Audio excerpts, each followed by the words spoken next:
তীব্র শীতে কাঁপছে সারা দেশ। আজ দেশের সর্বনিম্ন তাপমাত্রা সিরাজগঞ্জে রেকর্ড করা হয়েছে 9 ডিগ্রি সেলসিয়াস। এদিকে 9 জেলায় বইছে মৃদু শৈত্যপ্রবাহ। দেখানি সূর্যের শীতের তীব্রতায় বিপাকে পড়েছেন খেটে খাওয়া মানুষ। প্রয়োজন ছাড়া ঘরের বাইরে বের হচ্ছেন না কেউ। ঘন কুয়াশায় দিনের বেলাতেও যানবাহন চলাচল করছে হেডলাইট জ্বালিয়ে। হাসপাতালে বাড়ছে জ্বর, সর্দি, কাশি সহ ঠান্ডাজনিত রোগী। শিশু ও বৃদ্ধদের সতর্ক থাকার পরামর্শ দিয়েছেন চিকিৎসকরা। এদিকে কুয়াশার কারণে ব্যাহত হচ্ছে ফেরি চলাচল।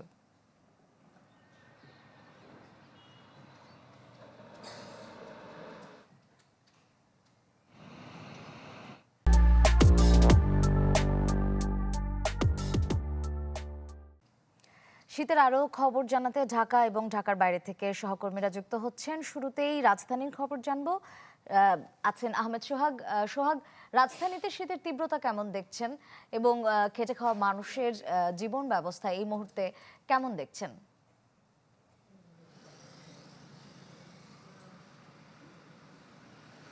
শ্রেয়া, রাজধানীতে এখন শৈত্যপ্রবাহ চলছে না। শীতের তীব্রতা এখন যে তাপমাত্রা চলছে, আবহাওয়া অফিসের তথ্য মতে এখন 16 ডিগ্রি সেলসিয়াস, আর আজকে সকাল 6টা যেটা ছিল হচ্ছে 13 ডিগ্রি সেলসিয়াস।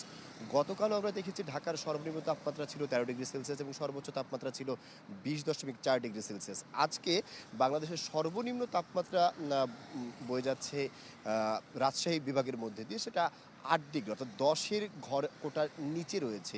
10 ডিগ্রি সেলসিয়াস তাপমাত্রা প্রবাহিত হচ্ছে সিলেটে।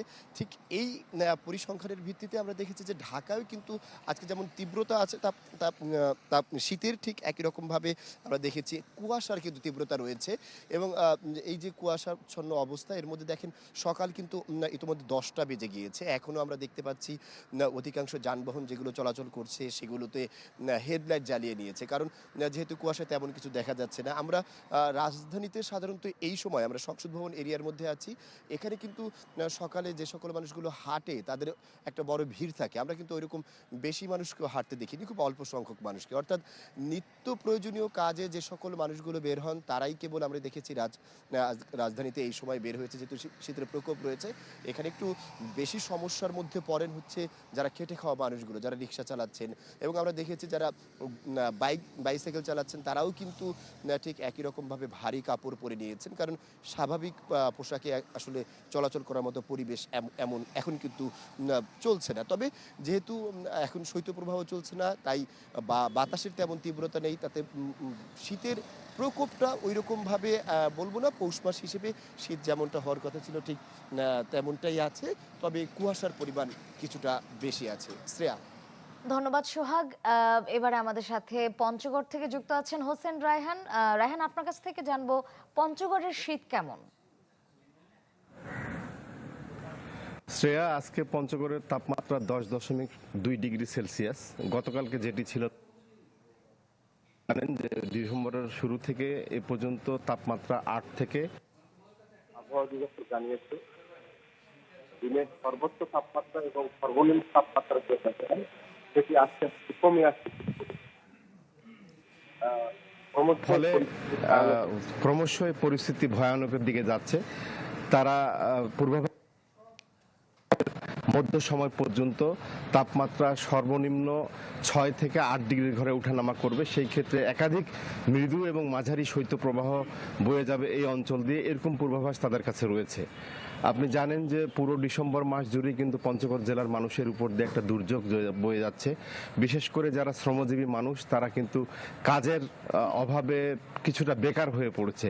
নদ নদী থেকে পাথর উত্তোলন করতে পারছে না, সমতল ভূমি থেকে বালি পাথর উত্তোলন করতে পারছে না, চা বাগান থেকে তারা চা সংগ্রহ করতে পারছে না। সব মিলে অভাবী যে মানুষ যারা দিনে আনে দিনে খায়, তারা একটা বিড়ম্বনার মধ্যে পড়েছে।